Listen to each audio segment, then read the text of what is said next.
That's the fight that I want. And, you know, I know he's been out for a minute. If he wants to get a tune-up, that's perfectly fine with me. But by next What year, we should be Charlo? fighting. Jermall or Jermall?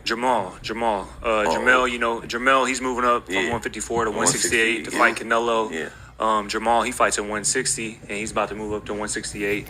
And, you know, we need to make it happen. Obviously, you know, we had a disagreement recently that had to get figured out. But that would be a big fight for the fans. I know a lot of people want to see it, and that's what I want. That's what I want next. Hey, yo, what up, Fight World? It's your boy, Boxing Fanatic. I'm back with another one. Caleb Plant was on $1 million worth of game, and he called out Jermall Charlo. And he letting Jermall Charlo know, you can get that get back. And they had some disagreements that they got to settle. So I'm hoping Jermall take that call out and settle the score so he can't get that slap back. Hey, yo, what up, you guys? It's your boy, Boxing Fanatic. Back with some more boxing. Make sure you smash that like button. Don't forget to subscribe for the latest and greatest content. So, Caleb Plant versus Jermall Charlo. We all know what happened. And Caleb Plant ended up slapping Jermall Charlo for pulling the man's beard. And Caleb Plant told Jermall Charlo, hey, look, man, don't be touching my face like that. You know, and he had his wife right there with him.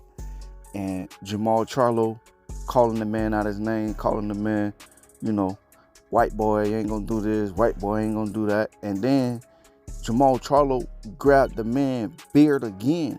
That's where the infamous slap came in at. And y'all seen what happened when he slapped Jermall Charlo. And Jermall Charlo, at that time, he still didn't get no get back. Caleb Plant wouldn't have been walking out of that arena. I don't care who was trying to hold me back. None of that would never happen. We would have been like two pit bulls going at it out of the arena. We both would have been going to jail that day. But yeah, so Jermall Charlo, he got a chance to settle the score. I know I can see that press conference being, you know, huge, being big. They both talking shit. David Benavidez. So of course, he in some kind of shape.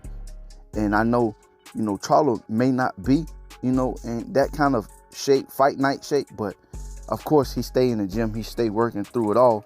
And Charlo has moved his camp. He moved his whole life down to Florida with Roy Jones in Pensacola. So him and Roy Jones is, you know, they tight with each other now. They going on fishing. They training a lot. And Ronnie Shields told Jermall Charlo that he need to go down there and and team up with Roy Jones so he can get his mind back right, you know, outside of the ring, inside of the ring, mentally, physically, spiritually. And that's what he need right now. He need that tutelage from, you know, an old veteran, somebody that's going to give him game, that's going to give him knowledge, somebody that's going to show him a couple of things, you know, even inside of the ring. Jermall Charlo can get that slap back from Caleb Plant. Not to the point to where, you know, he jeopardized his money, but slapping so hard, just like he slapped him. He looked like he slapped all the fight out of Jermall Charlo. But Charlo looked like he had been drinking. He just looked like he haven't been there mentally, you know, spiritually, physically. I don't know, you know, what's going on outside of the ring, but he haven't been there, and it clearly shows because he had been getting into it a lot lately, and normally that's not him. The roles has reversed, as normally his younger brother Jermall Charlo, now it's him that's being the one that's, you know, getting into it a lot, because normally it would be Jermall Charlo. Big Charlo is the calmer one, and people not understanding, you know, Charlo, he ended up getting into it again, and he ended up getting pushed, and him and David Benavidez got into it. You know, Swift, Jerry Hurd pushed him. So it was a lot, you know, Charlo had been going through and still going through. I think he's still, you know, battling a lot. He said he's about 80-90% healthy, mentally, physically, spiritually. It's so big in the storyline behind, Caleb Plant and Jermall Charlo, and that infamous slap. Of course, they're going to keep showing that. They're going to keep showing that. They're going to keep showing that just to remind Jermall Charlo. But that should be fuel to Jermall Charlo to, like, really want to put hands on Caleb Plant. And I think if he go into that fight with that kind of mentality, kill or be killed kind of mentality, like, yeah, I'm coming to F you up. I'm coming to rough you up by any means necessary. Even pull out some of Tyson Fury and David Benavidez tricks to the trades that they like to throw elbows. And if the ref can't see it, throw it.